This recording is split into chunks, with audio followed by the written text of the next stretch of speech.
Abra, por favor, a sua Bíblia, 1 Tessalonicenses. Meus irmãos, tristemente, nós vivemos em um mundo pornográfico. A verdade é que os efeitos da queda do ser humano, quando os nossos pais pecaram no início, a sexualidade humana, ela foi muito afetada. E os efeitos da queda nessa área do ser humano são profundos. Nós vemos esses efeitos na história da humanidade. Logo no início, alguns homens começaram a possuir várias mulheres. Lameque entrou para a história como o primeiro polígamo. E rapidamente a humanidade se afastou muito do propósito de Deus para a família, para o casamento e para a sexualidade. Quando nós falamos que o nosso mundo é um mundo pornográfico, o que nós queremos dizer é que, apesar dos efeitos da queda poderem ser vistos nessa área, nesse aspecto da humanidade ao longo de toda a história, nós vemos em um tempo onde a nudez, a exploração da sexualidade ocorre de uma forma nefasta. Em um espectro amplo, nós podemos chegar a determinados países aqui do Ocidente e olhar numa vitrine uma pessoa que é vendida como se fosse um corpo, independente do gênero, o indivíduo escolher como uma mercadoria um produto e consumir por determinado período de tempo. Nós vemos reportagens a respeito disso em alguns países aqui no Ocidente, onde isso é legalizado. Você pode caminhar numa rua como a Avenida Rio Branco e, no lugar de escolher uma roupa, escolher um corpo. Mas nós vemos isso também no Brasil. Em aplicativos onde não é necessário pagamento, mas o corpo é oferecido na expectativa de você poder também usar o do outro, de forma rápida, gratuita. E nós temos na clandestinidade prédios de prostituição nesse país. Me lembro quando missionários ali em São Paulo visitar um prédio, você precisava de elevador, de muitos andares, e cada andar, o que era antes 2 apartamentos, cada um desses apartamentos subdividido com vários tapumes, era usado ali para exploração sexual. Ali pertinho da Avenida Paulista.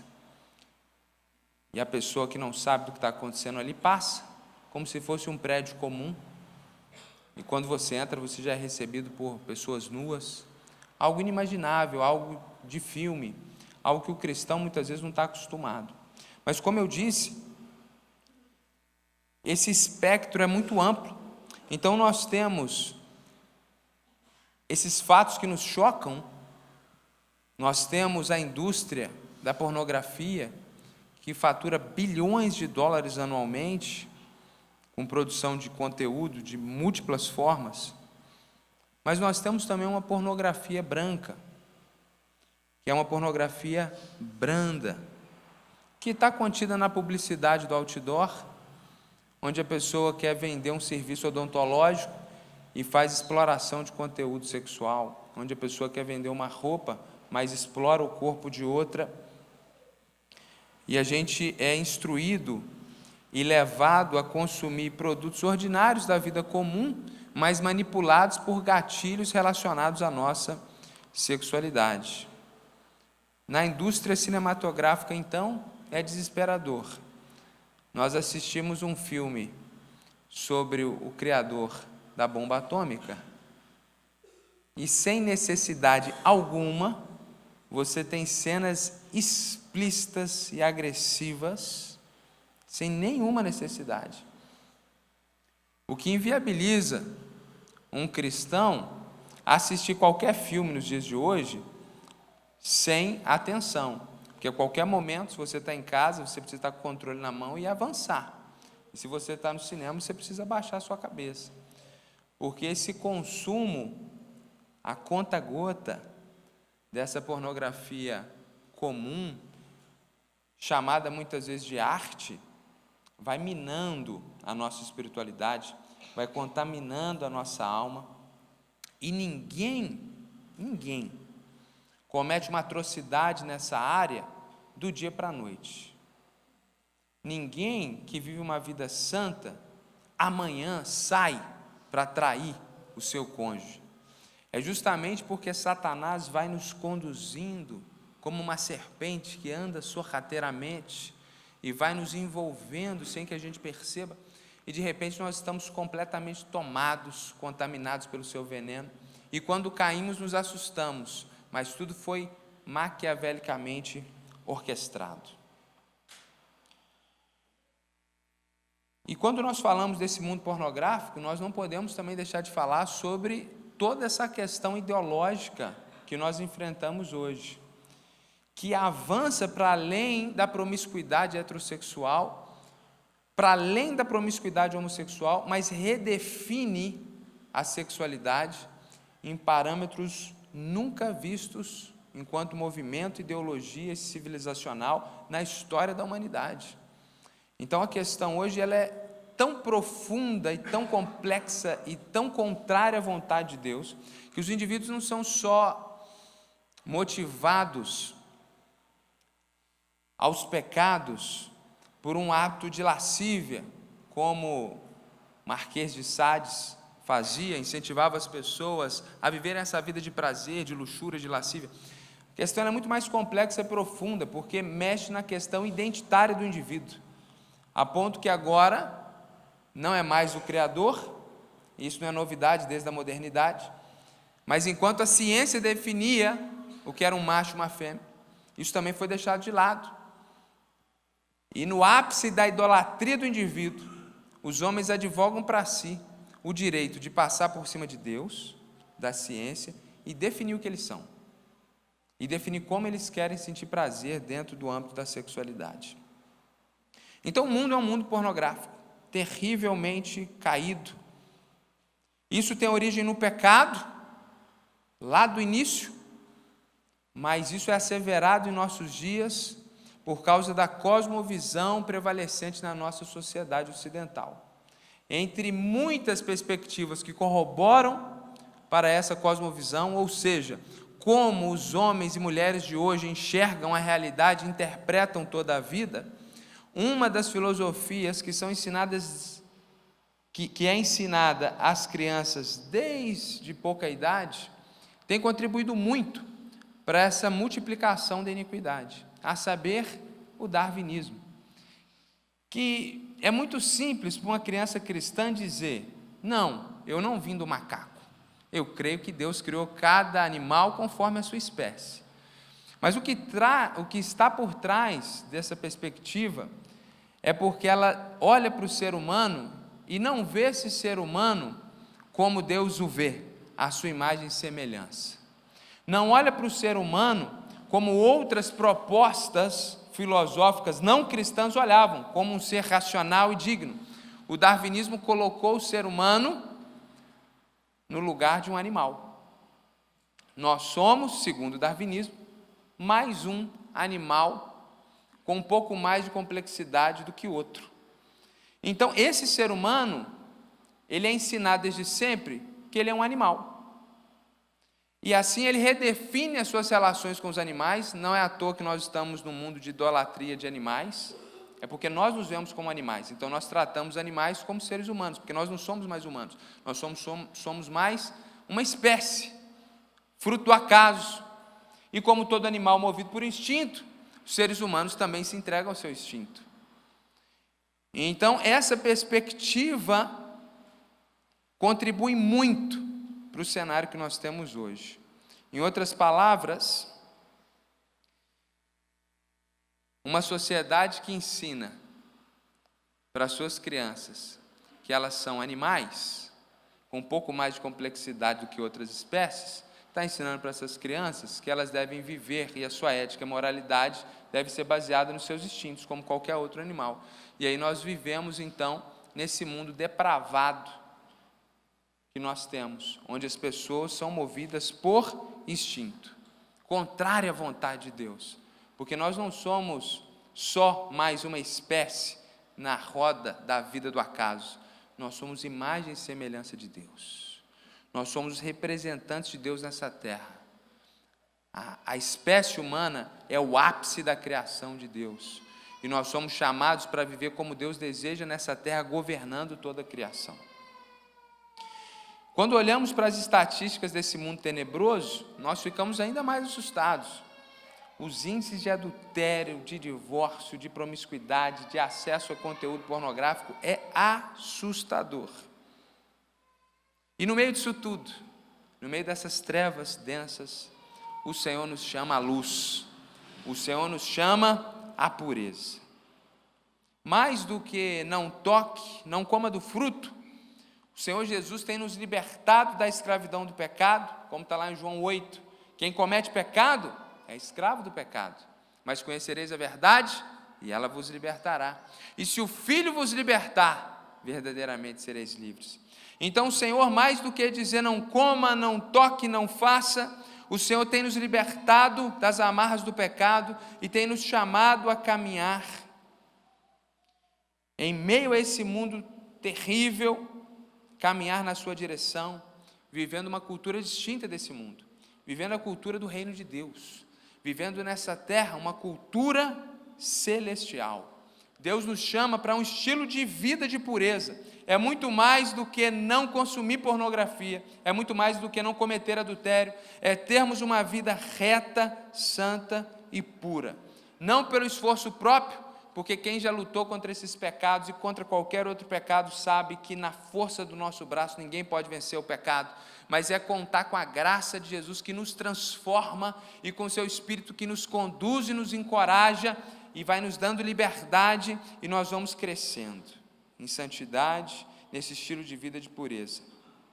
Ainda que a nossa era tenha as suas particularidades, lá no mundo bíblico do Novo Testamento, a cultura greco-romana também não possuía o padrão judaico-cristão de sexualidade e casamento. Não é necessário ser formado em filosofia da arte, como o Pablo ali está estudando, especialista em estética, para você olhar a arte greco-romana e perceber que o amor ao corpo, ao desejo e ao prazer era muito importante naquela cultura. Você olha uma escultura grega e você vê a nudez, você vê a exploração do corpo, porque isso era muito forte naquela cultura. E a igreja em Tessalônica, e nós estamos estudando a primeira carta do apóstolo Paulo à igreja em Tessalônica, era uma igreja que estava em uma cidade que era a capital da Macedônia. E aí, se você se lembra um pouquinho da história, você vai perceber que o grande império de Alexandre o Grande entrou para a história como império grego, mas na verdade era um império primeiramente macedônio. E Tessalônica existe até o dia de hoje, é a segunda cidade mais importante da Grécia moderna, vivendo ainda as iniquidades da promiscuidade. E já naquele tempo uma cidade importantíssima, capital da Macedônia, de uma cultura greco-romana, de promiscuidade, iniquidade em múltiplos sentidos, e já investi muito tempo falando da promiscuidade no nosso tempo, não vou me deter mais, falar da promiscuidade daquele tempo, mas o que eu quero dizer é que a igreja de Tessalônica, ela era tão desafiada como as igrejas dos nossos dias, no que diz respeito a essa questão da sexualidade. Então, Paulo escrevendo a sua carta, depois de fazer uma oração escrita aos Tessalonicenses, no final do capítulo 3, ele inicia o capítulo 4, e aqui nós estamos no verso 1, chamando aquela igreja à pureza, em meio àquele mundo pecaminoso. Verso 1 do capítulo 4 é o texto que nós leremos nessa manhã. Finalmente, então Paulo agora ele avança para o final da sua carta. Meus irmãos, pedimos a vocês e os exortamos no Senhor Jesus que, assim como aprenderam de nós a maneira como devem viver e agradar a Deus, e efetivamente o estão fazendo, vocês continuem progredindo cada vez mais, porque vocês sabem quantas instruções demos a vocês da parte do Senhor Jesus.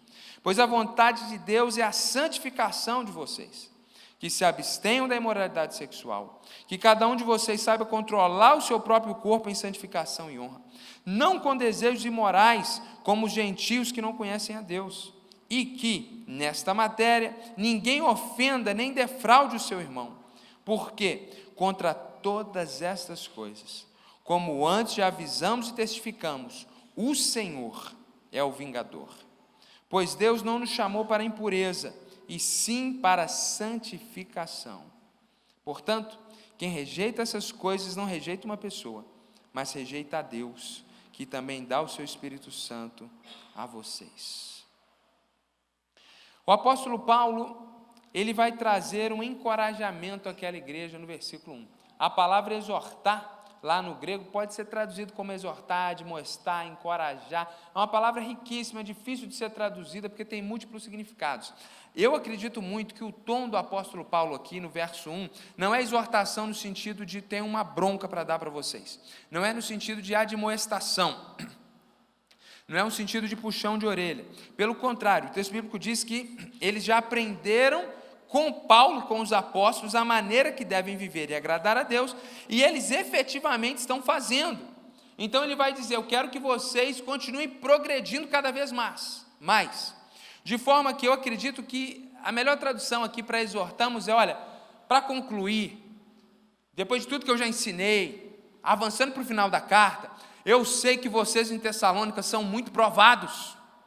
Eu quero encorajar vocês a continuar caminhando com Jesus, porque é muito natural que pessoas que tenham sido escravizadas por determinados pecados sejam completamente libertas ao ter um encontro pessoal com Cristo, mas que no caminhar o pecado venha de novo, o pecado vem batendo a porta, e muitas vezes pecados que nós vencemos de uma forma súbita quando tivemos um encontro profundo com Jesus, muitas vezes eles vêm nos envolvendo novamente, e muitos vêm recaindo naquilo que no primeiro momento ficaram livres. Então, num processo natural, Paulo vai lembrá-los que eles devem continuar a crescer com Jesus. O verso 1 é um encorajamento àquela igreja a prosseguir no caminho da santidade, prosseguir no caminho de Jesus, e aqui a gente aprende algo importante, meus irmãos. A fé cristã não é um evento único. A igreja brasileira foi plantada pelos nossos irmãos americanos, e glória a Deus pela vida deles, mas foi uma plantação de uma igreja muito e puramente evangelístico. Então é muito comum em igrejas batistas, por exemplo, dominicalmente à noite, nós só termos sermões evangelísticos, e o irmão da igreja, que só frequenta domingo à noite, ele passa 35 anos na igreja antes de ir para o céu, ouvindo o sermão evangelístico, não aprendendo mais nada, e vivendo uma vida de superficialidade espiritual, porque ele só escuta que Jesus morreu e ressuscitou. O pregador usa qualquer texto e termina falando que Jesus morreu e ressuscitou, fazendo um apelo, na expectativa de ver uma mão levantada. E tudo se resume a isso. Mas esse texto está nos mostrando que a fé cristã não é um evento único. A fé cristã não é só aceitar Cristo. A fé cristã é um chamado para nós progredirmos na santidade. Uma transformação que começa no nosso coração e vai transformando a nossa vida toda. Então não é só levantar a mão e ser batizado, mas é ser transformado diariamente e efetivando a nossa caminhada com Cristo. Ele diz que vocês continuem progredindo cada vez mais. Você não pode ter, vou colocar de uma forma mais sábia, existe alguma coisa errada se a sua espiritualidade hoje não é muito diferente do que há 10, do que há 15 anos atrás. O desejo de Deus é que nós progridamos. Deus deseja que a gente cresça na fé. Então Paulo vai dizer que a pureza é um estilo de vida. Deus nos chama a ser pessoas puras, santas. Viver de forma pura é viver agradando a Deus. É isso que ele vai fazer aqui no verso 1, nos encorajar. é uma chamada ao encorajamento. E aí no verso 2 e 3, ele vai deixar claro para quem não entendeu ainda, que ser puro nesse mundo tenebroso é a vontade perfeita de Deus. Deus não quer que você viva em imoralidade sexual. Deus não quer que você dê vazão às suas inclinações pecaminosas da carne. Então no verso 2 ele vai dizer: porque vocês sabem quantas instruções demos a vocês da parte do Senhor Jesus.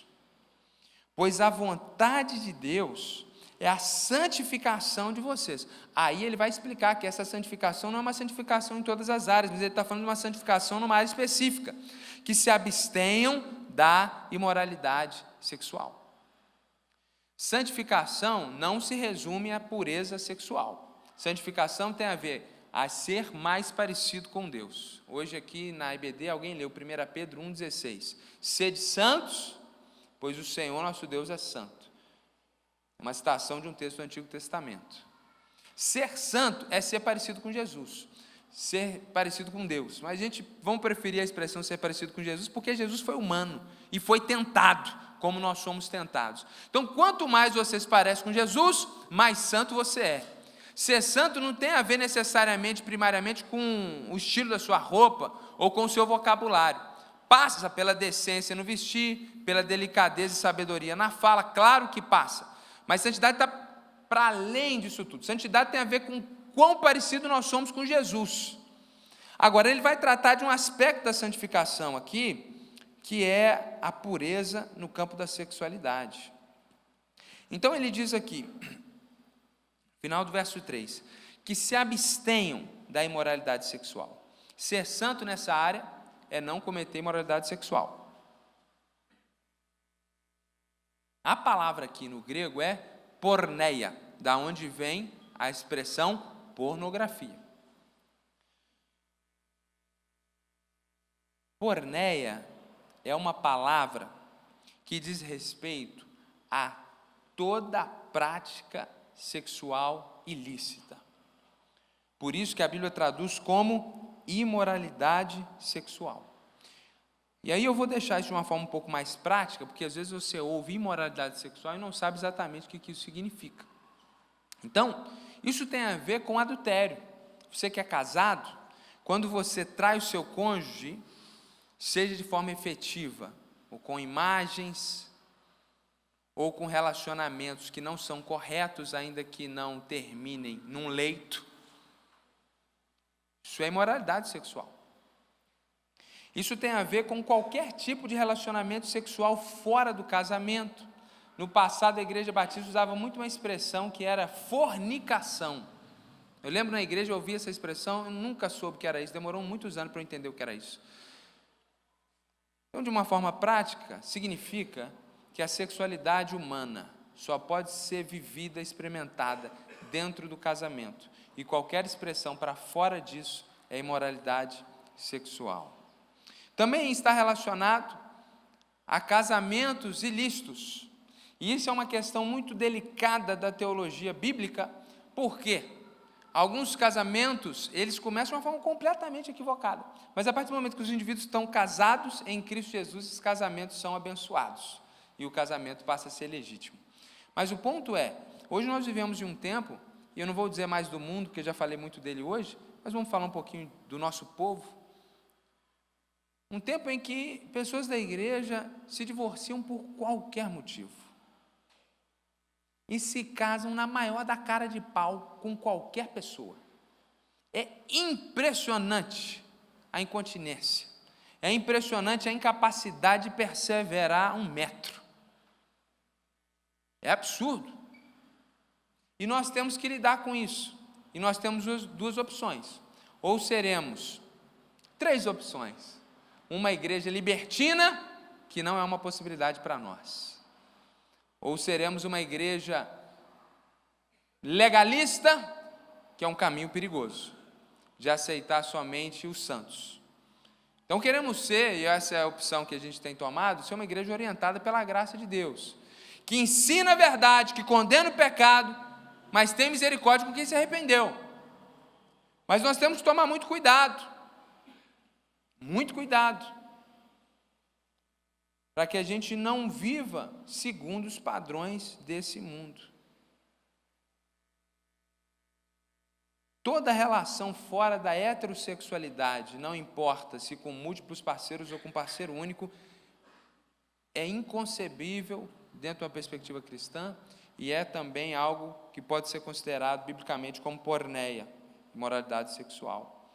E mais, a sexualidade é algo que Deus criou para ser desfrutado em uma unidade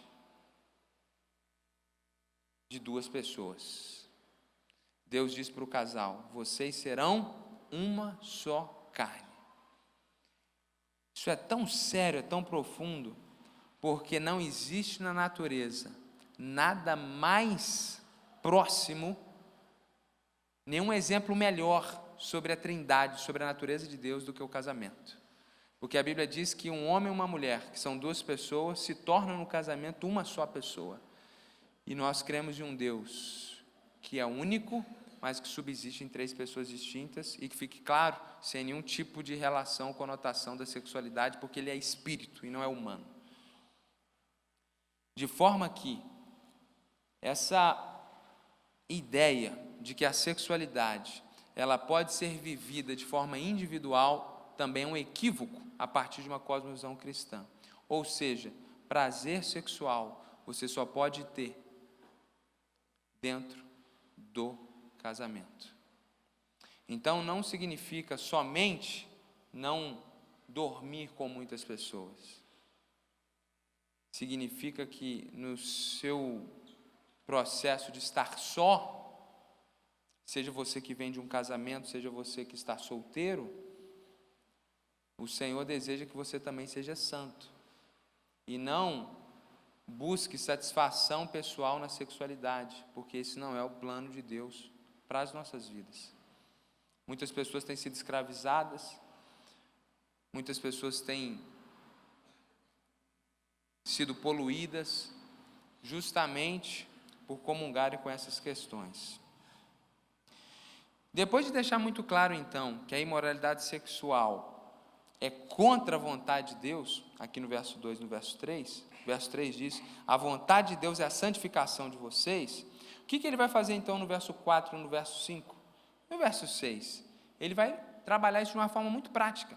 Então, retomando o raciocínio aqui de Paulo, ele traz um encorajamento à igreja para prosseguirem na santidade, para prosseguirem caminhando com Jesus.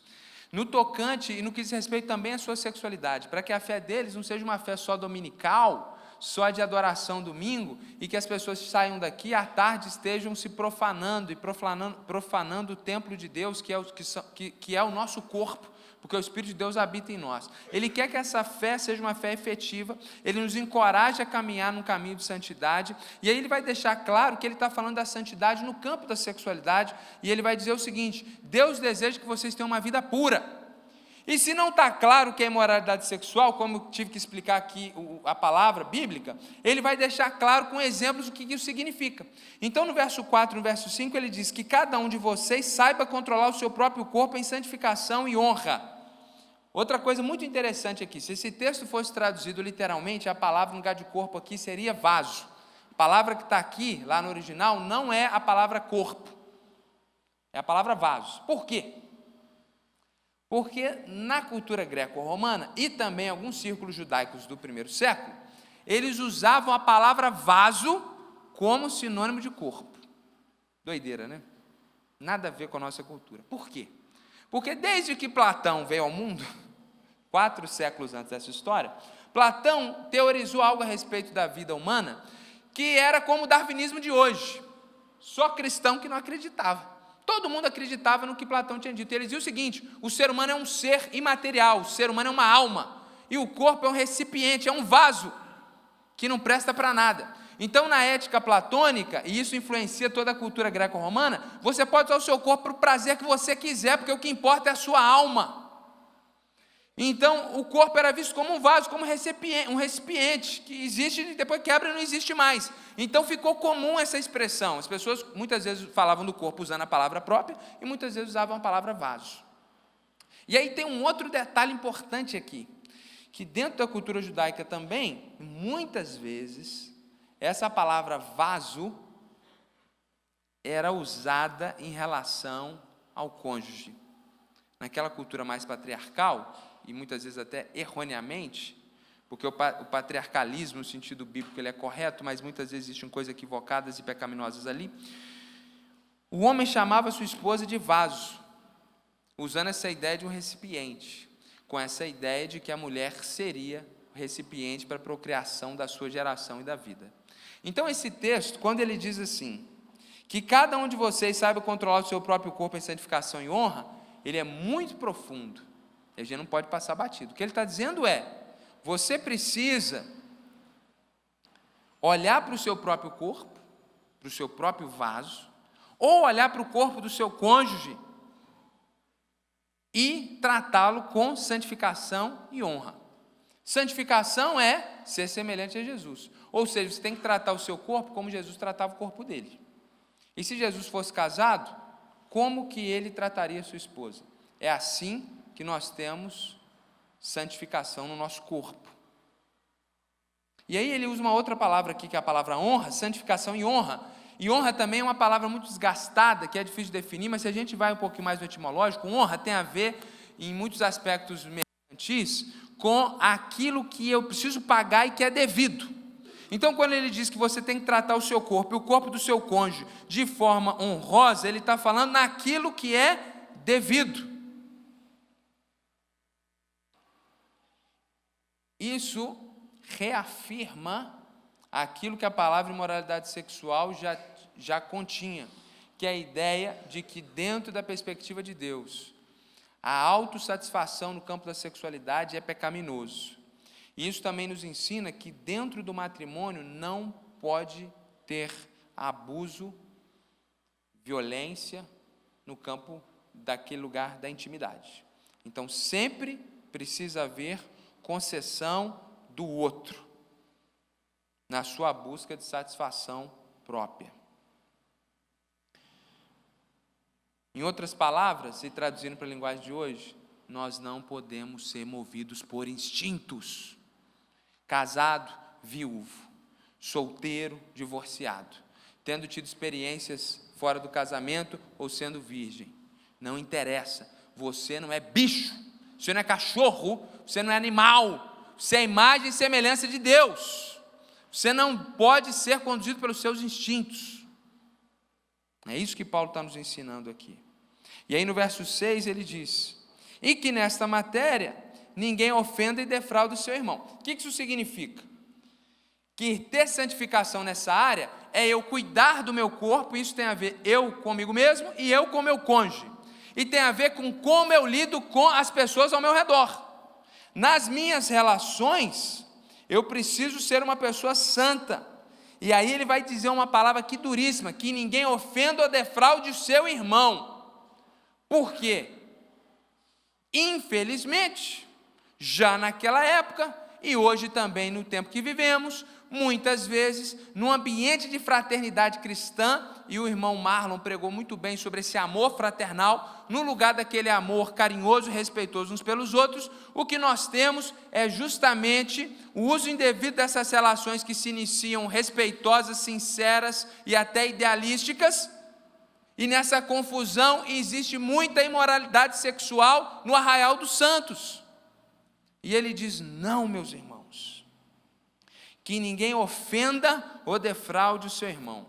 A palavra defraudar também é outra palavra muito usada naquele ambiente do mercado greco-romano. Então, enquanto eu tenho que honrar o meu corpo e honrar o corpo do meu cônjuge, ou seja, eu preciso dar para ele o que ele merece e nada mais nem nada menos do que isso, eu não posso defraudar o outro. E a palavra defraudação no sentido bíblico tem a ver com ter lucro indevido. Quando você se relaciona com outra pessoa que não é o seu cônjuge, você está tendo lucro indevido. Tem um provérbio bíblico que me ajudou muito, um provérbio bíblico para homens e mulheres casados, que me ajudou demais nesse campo. O provérbio eu não lembro agora, se alguém quiser jogar no Google aí, pastor Rafael, me ajuda no Google para ninguém perder a atenção, ver se você acha o versículo certinho, mas o versículo diz algo assim, que o homem ele deve se contentar com a água do seu poço, com a água da sua cisterna, e é um provérbio bíblico para falar justamente do campo da sexualidade.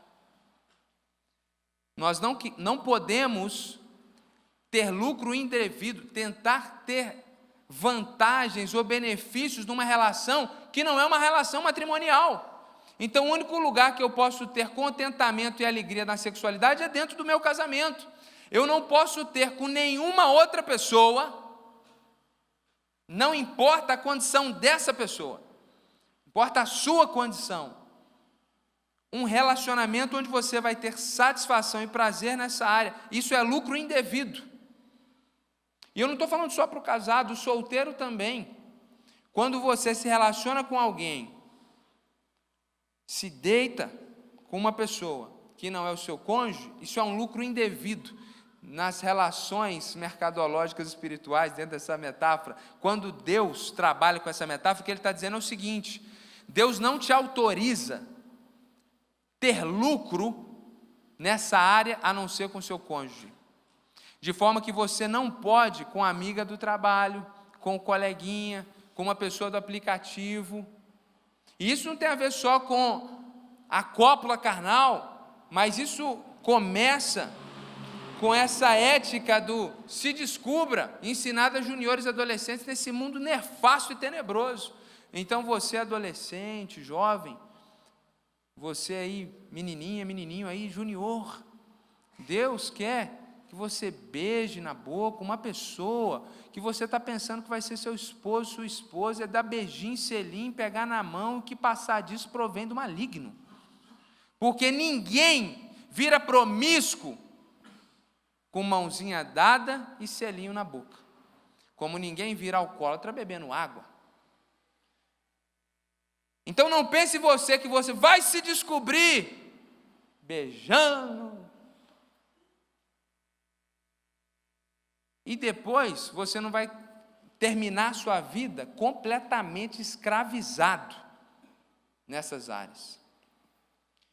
Então a questão é muito profunda e muito complexa, não pode ter defraudação. E a palavra aqui no verso 6, a outra que ele diz, ofender o seu irmão, ofender aqui tem a ver com passar do limite. Nós temos que saber o nosso limite. A nossa relação com nossos irmãos em Cristo, porque ele está falando aqui dos irmãos em Cristo, é uma relação de carinho, como nós temos muitas vezes no âmbito familiar, e muitas vezes nem no âmbito familiar temos, porque muitas vezes viemos de famílias delicadas e complexas, e muitos encontram no ambiente cristão um ambiente familiar que nunca tiveram. Isso é lindo, isso é maravilhoso, isso vai permanecer na eternidade. A Bíblia diz que naquele dia seremos todos irmãos, e Cristo será tudo em todos. Agora a Bíblia também diz que lá não haverá mais relação homem e mulher, não haverá sexualidade na eternidade, seremos todos irmãos, não haverá essa relação de casamento. De forma que nós precisamos entender que é maravilhoso esse amor fraternal, mas nós não podemos passar do limite. E essa metáfora, a Bíblia é maravilhosa, porque essa escolha da palavra irmão, para falar dessa minha relação espiritual, ela é incrível, porque ela me ensina muito sobre isso. Porque assim como numa família biológica, é impossível, ainda que em casos de depravação total e completa a gente tenha questões nesse âmbito familiar, mas em geral, até por instinto humano, não se busca satisfação nessa área dentro do ambiente da casa, da família. E nós somos igreja, nós somos família. Então que cada um tenha o seu cônjuge, e que quem está só que viva de forma santa, e que nós não passemos dos limites. E aí no verso 6,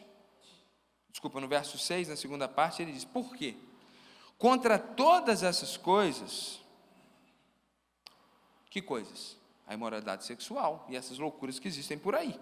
Contra tudo isso, como antes já avisamos e testificamos. Paulo está falando, eu já falei sobre isso. E vocês já viram isso na prática, nós testificamos. O Senhor é o vingador. Aqui é uma palavra brutal, porque o que ele quer dizer é que Deus é justo e não vai ter misericórdia com esse tipo de profanação do templo de Deus, que é a igreja, e da profanação da família de Deus, que é a igreja. Ele não vai ter misericórdia, ele vai trazer justiça.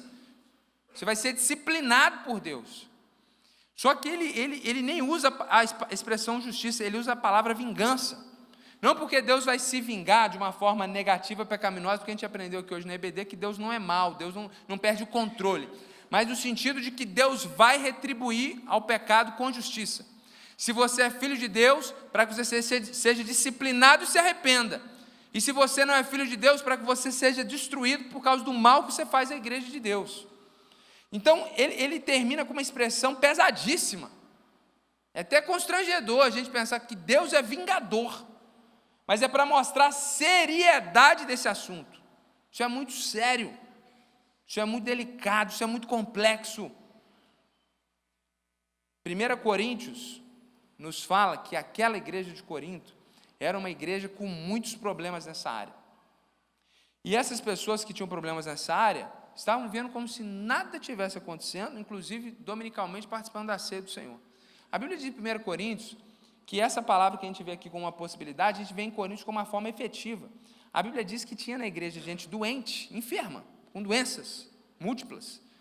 Não por causa de vírus, bactéria, mas porque Deus mandou vírus, bactéria, doença. Deus deixou pessoas doentes em Corinto como disciplina por causa dos pecados. E diz mais, diz que alguns estavam morrendo, Deus estava matando gente dentro da igreja por causa de pecado. Então isso é muito sério. E não pensemos só, meus irmãos, em questões espirituais e enfermidades, vamos pensar de forma prática. Não tem coisa pior na vida do ser humano, tem coisa pior do que viver sendo usado e usando os outros. Isso é animalesco, você não foi criado para isso, isso é a imagem e semelhança de Deus. O Senhor não te chamou para viver escravizado por instinto, igual um bicho. Você reflete quem Deus é. E por fim, ele conclui resumindo: pois Deus não nos chamou para a impureza, e sim para a santificação. Portanto, quem rejeita essas coisas não rejeita uma pessoa. Quem não concorda com isso não está discordando do apóstolo Paulo ou do Ricardo. Quem rejeita essas coisas, rejeita o próprio Deus, porque essa é a opinião de Deus sobre esse assunto. E também rejeita o Espírito Santo que foi dado a nós. Porque Jesus falou: eu estou indo, mas eu vou deixar para vocês um Consolador, um Espírito Santo. Ele vai ajudar vocês, ele vai encorajar vocês. Inclusive, a gente traduz essa palavra também, né, Consolador, mas ela tem a mesma etimologia da palavra que exortar, que Paulo usa no verso 1, exortamos. É a mesma etimologia, é a mesma palavra quase. A ideia é a seguinte, ele começa dizendo: eu encorajo vocês vivendo em santidade, e ele termina dizendo que quem vive nesse pecado está rejeitando o encorajador, que é o Espírito Santo que habita em você. O que Deus está nos falando aqui é o seguinte, que não é um chamado a você lutar contra a sua carne sozinho e tentar vencer isso. O último homem que tentou lutar contra a sua carne sozinho morreu e passou a morte para todo mundo, foi Adão. O chamado de Deus é: lembrem-se que o Espírito Santo está com vocês, vocês não estão sozinhos. Então, quando eu deixo de ouvir o Espírito de Deus que está em mim, eu deixo de contar com o auxílio do Espírito Santo, que me ajuda de forma sobrenatural e espiritual, e dou vazão à minha carne, eu estou rejeitando o Espírito de Deus que está em mim. Por isso que a Bíblia diz, para a gente não extinguir o Espírito, é esse o sentido, de que o Espírito está em nós. É por isso que toda coisa errada que você faz, você sabe que você está fazendo errado, porque o Espírito Santo fala. A gente chama de vozinha, a gente chama de consciência, a gente chama de um monte de coisa. É o Espírito Santo que habita em você, meu irmão. Não precisa ter medo de ser espiritual, não. É Deus falando. Tem hora que Ele grita, tem hora que Ele vem com socorro. Na hora do pecado, acontece alguma coisa, é Deus tentando te salvar. E a gente é tão ordinário que a gente fica rejeitando o Espírito Santo. Então Deus já nos deu o Espírito para nos encorajar, para que a gente vença. Nós não podemos rejeitar Deus que nos deu o Espírito Santo. Quando a gente vive imoralidade sexual, a gente está rejeitando o Espírito de Deus. Quem aqui poderia dizer: eu não quero Deus, eu quero rejeitar o Espírito Santo? Quem aqui diria isso? Ninguém. Mas quando nós damos vazão aos nossos instintos, é exatamente isso que a gente está fazendo. Você está dizendo, ó, fica no seu lugarzinho aí, que agora quem está no controle não sou eu também não, porque penso logo existe. A existência tem a ver com a razão. Algum filósofo já entendeu isso muito bem. Mas a gente dá lugar ao nosso instinto, a gente vira bicho, a gente se transforma, e a gente é tomado e levado cegamente, e aí de repente parece que a gente volta, e não é o espírito do mal que entrou na gente, não, é o nosso instinto, é o pecado que a serpente colocou nas nossas veias. É muito sério. A grande ideia hoje é muito simples, poderia ser o verso 7, seria mais descritiva, para ser um pouquinho mais didática. Em um mundo pornográfico, o cristão é chamado à pureza. Em um mundo pornográfico, o cristão é chamado à pureza. É isso que Deus está falando conosco nessa manhã. Então Paulo, ele encoraja aquela igreja a prosseguir no caminho de santidade. Deus deseja que nós tenhamos uma vida pura. Ser santo é não caminhar em imoralidade. Ser santo é viver a vida como Deus deseja. E na prática isso significa guardar o seu corpo, ter uma relação correta com o seu cônjuge e não ter relação equivocada com nenhuma outra pessoa. Na prática é isso. Nós não podemos defraudar, nós não podemos ter lucro indevido, nós não podemos passar do limite nas nossas relações. Isso é algo muito sério e Deus promete justiça. Então eu concluo, meus irmãos, dizendo o seguinte, algumas considerações finais, porque o texto foi aplicado ao longo da explicação nessa manhã. Algumas considerações finais. O mundo deseja você tomado por instinto.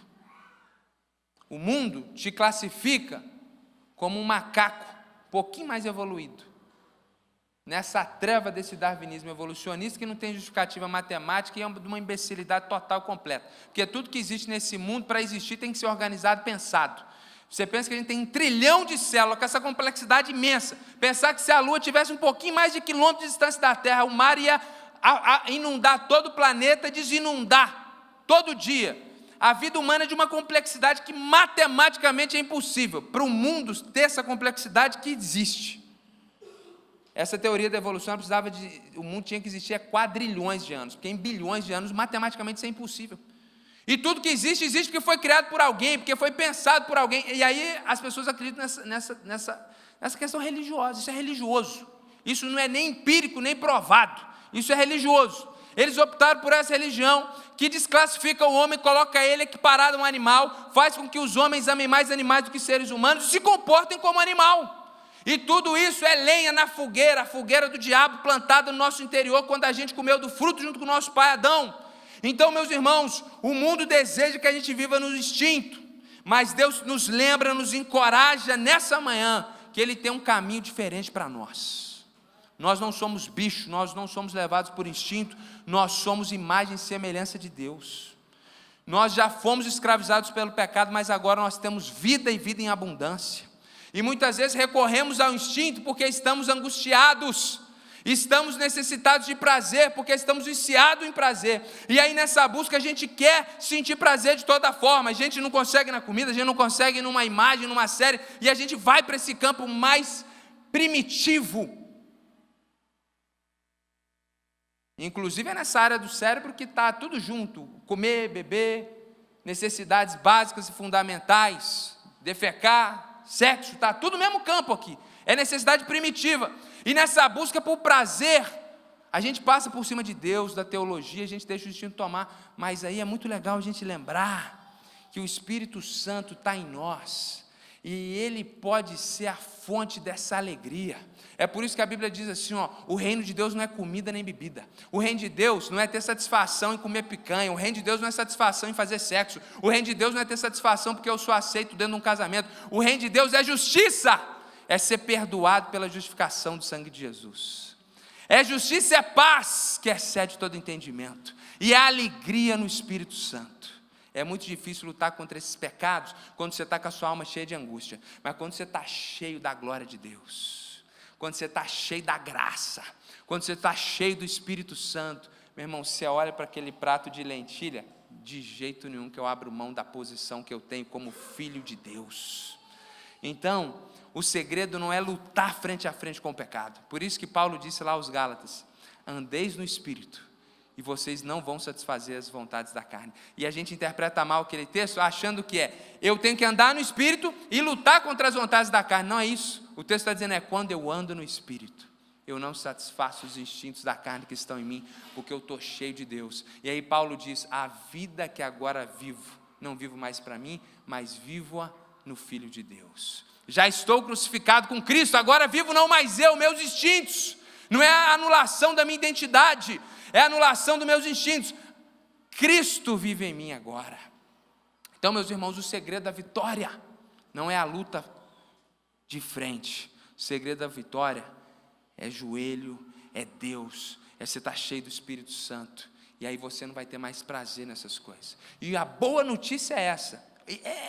Esse sermão é maravilhoso. Porque quando você prega sobre cura do corpo, é difícil, porque eu não sei se Deus quer curar todo mundo, não. Mas nesse texto eu posso dizer claramente: é a vontade de Deus que você nunca mais peque nessa área. É a vontade de Deus. E mais, Ele já te deu o Espírito Santo. O próprio Deus habita em você, para você ficar de pé. E por que a gente erra ainda? Porque o diabo mente para a gente acredita que não é assim, e aí a gente fica emaranhado pelo pecado, mas quando a gente vai entendendo o que Deus nos deu, o que Ele tem para nós, aí, meus irmãos, nós podemos ser triunfalistas, e ter certeza de vitória em Cristo Jesus, e nos lembrar que não estamos sozinhos, estamos com Jesus, com o Espírito, mas se você cair, lembre-se, você tem um advogado. Confessai os vossos pecados ao Senhor. João 1,9 diz isso. Se nós confessarmos as nossas culpas, Ele é fiel e justo para nos perdoar e nos purificar de toda injustiça. Então, na verdade, é um caminho para o sucesso, porque Ele nos encoraja, Ele nos impulsiona, Ele nos empodera à santidade. Mas, se você cair algum dia, o pecado, o diabo, sua carne te vencer, confesse diante do Senhor. Não se entregue ao pecado. Não pense assim, porque eu pequei, agora já era. Essa é a receita do diabo, em todas as áreas de pecado da nossa vida. A gente pensa assim, não, porque eu falei uma mentirinha, então agora eu vou mentir. Começa assim, porque eu menti um pouquinho, então já menti mesmo, a gente começa a mentir. Porque eu olhei um pouquinho, agora eu vou olhar tudo. Não, isso é a mentira do diabo. O chamado de Deus para a sua vida se você pecar, meu irmão, lembra, Jesus é seu advogado. Pede perdão na hora. Isso eu aprendi. Vou fazer aqui um tributo a um teólogo do nosso tempo, bem popular e muito heterodoxo. Não vou fazer isso aqui para provocar algumas mentes. Eu aprendi isso lá no início da minha fé. Todo dia eu assistia R.R. Soares. E aprendi com ele. Ele falava: quando você pecar, aquela vozinha dele, pede perdão na hora. Na hora. Está na academia, pequei, pede perdão na hora. Já que eu pequei mesmo, deixa eu dar um wide view. Ver tudo. Não, pecou um pouquinho, já pede perdão na hora. Ou fecha o seu olho, olha para o céu, faz o que você quiser, com o olho aberto, mas pede perdão na hora, se purifica na hora, se lava. Santo, um sábio já disse, não é quem não peca, é quem se lava todo dia, toda hora. Por isso que Jesus falou, todo dia, pega a sua cruz e siga-me.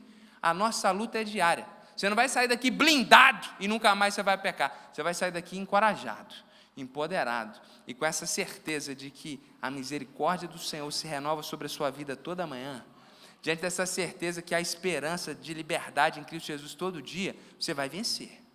Porque se não houvesse esperança nem misericórdia, aí a gente viveria completamente escravizado pelo pecado. Mas porque há graça, porque há esperança, nós podemos avançar. E se, meus irmãos, está difícil demais, procure ajuda de pessoas mais espirituais. Muitas irmãs lutam nessa área e nunca procuram o pastor, porque seria realmente constrangedor. Não devem procurar o pastor nessa área. Devem procurar mulheres espirituais, maduras da igreja, que podem ser a esposa do pastor ou não, porque ser esposa de pastor não é certificado de espiritualidade, e nem ser pastor também é sinônimo de santificação. Então, esse tipo de coisa, as irmãs procuram outras irmãs, que você confia, que você sabe que é uma mulher de Deus. Certamente a minha esposa está à disposição, certamente temos muitas mulheres de Deus aqui na igreja que estão à disposição. Você, homem, pode procurar os pastores da igreja. A confiança, a confiabilidade, o segredo no gabinete, isso é mantido. Essa é a batalha de todos nós. Tem um livro que fala sobre isso, que chama A Batalha de Todo Homem. Depois, eu não sei se foi o mesmo autor, escreveu sobre a batalha de toda mulher. Na verdade, isso é a batalha de todos nós. Como eu disse no início, o pecado tem nos afetado desde o início nessa área. Mas Jesus Cristo nos libertou para a liberdade. Nós somos chamados à pureza e capacitados pelo Espírito para essa pureza. Não foi programado, mas pela providência divina, daqui 2 semanas, melhor, daqui 1 semana, nós temos um congresso para homens, e eu não sei se o preletor vai entrar nessas áreas, mas o tema é: quando homens se tornam presas fáceis. E é nessa área que o diabo arrumou problema para Abraão, arrumou problema para Davi, para Salomão e para os homens de Deus tudinho. Eu não sei se o preletor vai tocar nesse assunto, mas é uma excelente oportunidade para a gente não ser presa fácil. E daqui 2 semanas um congresso para a igreja inteira. Meus irmãos, esse congresso é pago. O preletor não vai vir aqui de graça com o dinheiro dele, não. A igreja pagou para ser de graça. Você não tem que pagar nada. Você vai ouvir o homem falar sexta-noite, sábado de manhã, de tarde, de noite, elucidando sobre esse assunto a partir da Bíblia, a partir de questões científicas. Pessoa muito capaz. É o ministério mais efetivo nessa área do Brasil. E a nossa igreja, junto com a segunda igreja, está pagando para que os membros tenham acesso, para que pessoas tenham acesso a isso. Então a gente encoraja os irmãos. Eu só posso sexta-noite, vai sexta-noite. Só posso sábado de manhãzinha, vai. Seja abençoado de alguma forma. Enfim, em um mundo pornográfico, nós, filhos de Deus, somos chamados à pureza. Amém, meus irmãos? Então vamos ficar de pé, vamos orar. O Ministério de Louvor já pode se posicionar aqui. Feche seus olhos, vamos orar nesse momento.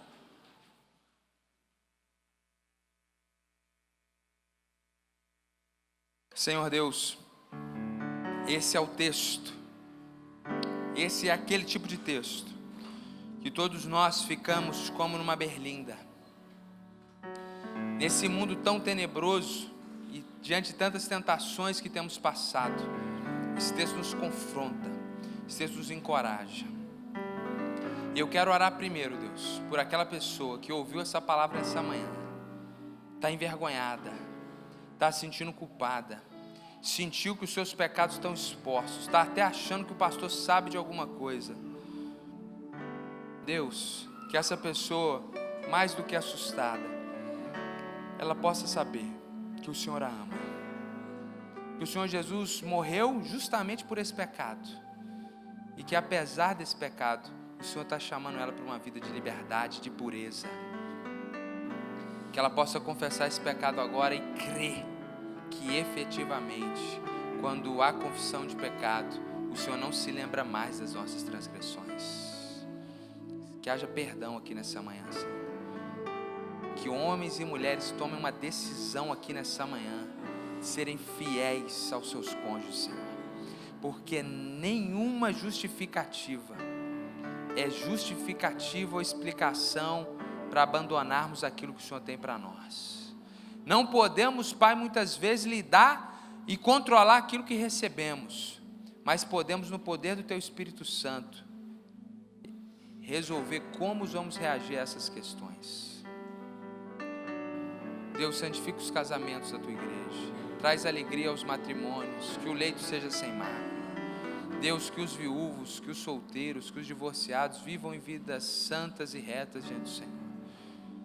Deus, que para todos nós a alegria da vida não esteja nesse instinto tão animalesco, mas esteja na Tua presença, Senhor. Derrama do Teu Espírito sobre nós, Senhor. Mostra-nos a Tua glória, Pai. E que os irmãos casados tenham alegria no seu matrimônio, na intimidade, sejam felizes nessa área. Deus, guarda as crianças, juniores, adolescentes dessa igreja, que eles não vivam na mentira desse mundo, mas se eles sejam fiéis ao Senhor até o fim, do início ao fim, Deus. Meu Pai, algumas pessoas aqui precisam de perdão. Outras pessoas nem conseguem pedir perdão, Senhor, porque o diabo e o pecado têm aprisionado essa vida. Essa pessoa precisa agora de um poderoso toque do Senhor para ser livre completamente. Deus, nós cremos que o Senhor é um Deus de milagres. Deus, nós cremos que o Senhor é o onipotente, El Shaddai, todo-poderoso. Deus, nós temos orado para o Senhor curar câncer, nós temos orado para o Senhor curar pessoas, mas nessa hora nós queremos orar por curas na alma e no espírito, Senhor, para que pessoas sejam livres, completamente livres, Senhor, e tenham nojo, Senhor, dessas coisas, dessas práticas, Senhor, e vivam a vida que o Senhor tem para elas. A Tua palavra diz que essa é a Tua vontade, Deus, para nós, e agindo o Senhor, ninguém pode impedir, Senhor. Que haja milagres aqui nessa manhã, que pessoas experimentem aqui um poder e a Tua graça de tal forma, de tal medida, Deus, que elas nunca mais provem do fruto proibido. Eu creio que o Senhor é poderoso para fazer, eu creio que o Senhor quer fazer. Deus, o justo é salvo pela fé, Deus. O Senhor perguntou àquele homem: o que queres que eu te faça? Muitas vezes, Senhor, nós não queremos, muitas vezes nós ficamos: Senhor, tem misericórdia, porque somos amantes disso.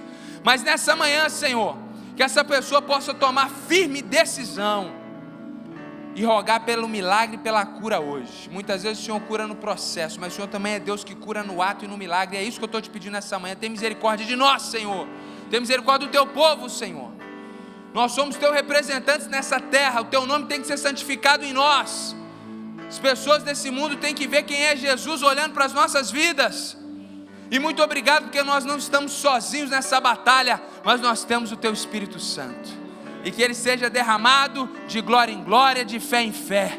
Nós queremos estar cheios do Espírito, santificados em todas as áreas, e vivendo, Senhor, como uma corça, Deus, nesse mundo tenebroso, Deus, mas sem se sujar no lamaçal do pecado.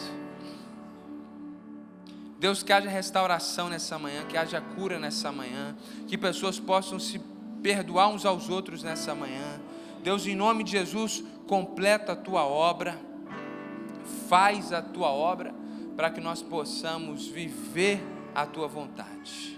Queremos ser puros, queremos ser santos, porque o Senhor, o nosso Deus, é santo. Essa é a nossa oração, em nome do Senhor Jesus. Amém, Senhor. Pode aplaudir o Senhor aí em nome de Jesus. Glória a Deus. Deus é bom, Deus é fiel, Deus é poderoso.